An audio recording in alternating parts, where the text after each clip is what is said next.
నా దేవుడు సజీవుడు. ఇంతవరకు నేను సరిగా కనెక్ట్ అవ్వాలి ఆయనకి. ఇదిగో ఇప్పుడు భక్తితో కనెక్ట్ అవుతున్నా. ఇక నా సంగతి నా తండ్రి చూసుకుంటాడు.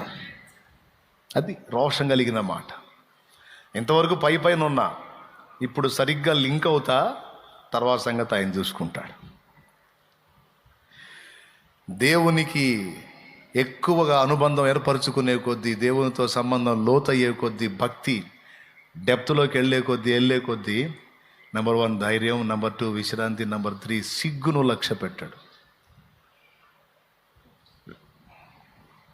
ఎలుగెత్తి యేసును గూర్చి చెప్పడానికి సిగ్గుపడాడో.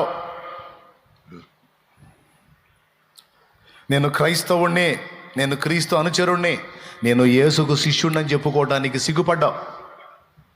అంతేకాదు, నలుగురు అవమానపరిస్తే అవమానాన్ని కూడా లక్ష్య పెట్టడు. వాళ్ళు జుట్టు బీక్కోవటమే. ఇంత దారుణంగా అవమానపరిస్తే నవ్వుతా తిరుగుతూ